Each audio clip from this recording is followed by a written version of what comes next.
18వ లోక్సభకి ఎన్నికలు దగ్గర పడుతున్నాయి. ఎన్నికలు అనేవి అందరికీ అందుబాటులో ఉండాలి. ఓటింగ్ రైట్స్ అనేవి అదేవిధంగా ఇంక్లూజివ్గా ఉండాలి. అన్ని రంగాల వాళ్ళకి అన్ని రకాల వాళ్ళకి ఇవి అందుబాటులో ఉండాలి. ఇంక్లూజివ్ అండ్ యాక్సెసిబుల్ ఎలక్షన్స్ అనేవి డెమోక్రసీకి చాలా ముఖ్యం. దానికోసం మనకు తెలిసి భారతదేశంలో 85 ఇయర్స్ దాటిన వాళ్ళు వృద్ధులు చాలామంది ఉన్నారు. 85 లక్షల మంది సీనియర్ సిటిజన్స్ అనమాట. 85 ఇయర్స్ దాటిన వాళ్ళు.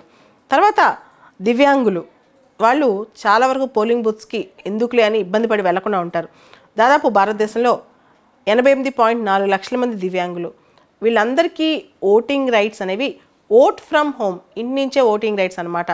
ఇటువంటివి ఎలక్షన్ కమిషన్ కల్పిస్తోంది ఈసారి. మన దేశంలో లోక్సభ ఎన్నికల కోసం ఓట్ ఫ్రమ్ హోమ్ ఫెసిలిటీ ఎవరెవరు ఉపయోగించుకోవచ్చు.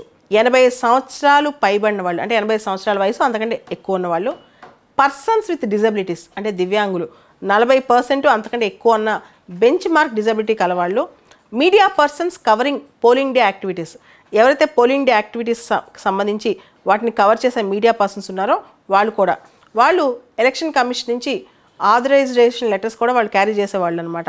తర్వాత essential service workers, metros, railways, health care ఈ సర్వీసెస్లో ఉన్న వర్కర్స్ ఉన్నారో వాళ్ళు కూడా ఓట్ ఫ్రమ్ హోమ్ని అవైల్ చేసుకోవచ్చు.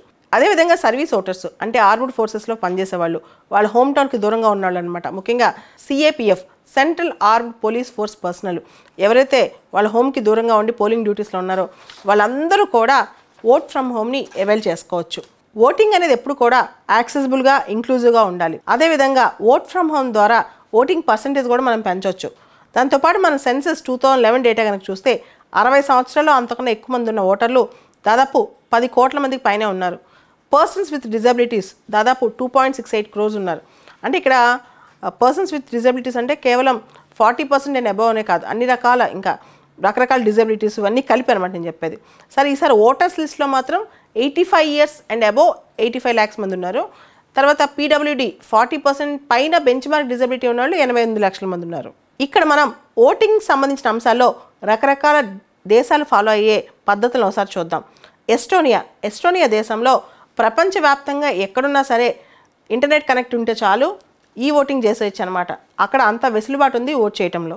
స్విట్జర్లాండ్, ఫ్రాన్స్, పనామా, పాకిస్తాన్ ఈ దేశాలన్నీ కూడా ఎవరైతే వాళ్ళ దేశస్తులు విదేశాల్లో ఉన్నారో ఉద్యోగరీత్యా ఇంకా ఇతర పనుల రీత్యా వాళ్ళకి ఈ ఓటింగ్ అనే కాన్సెప్ట్ వాళ్ళు కూడా కల్పిస్తున్నారు.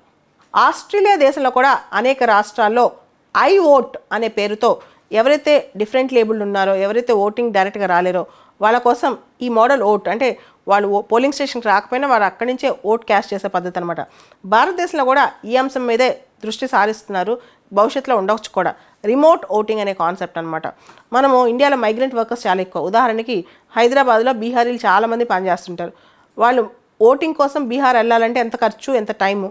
సో అదే వాళ్ళకి హైదరాబాద్లోని పోలింగ్ స్టేషన్స్ వాళ్ళ వరకు ఏర్పాటు చేస్తే లేదా ఇతరత్ర మెకానిజమ్స్ పెడితే ఎంత బాగుంటుంది అనే విషయం కూడా చాలామంది ఆలోచిస్తున్నారు. అయితే ఈ ఓటింగ్ చాలా చోట్ల ఎంకరేజ్ చేయరు.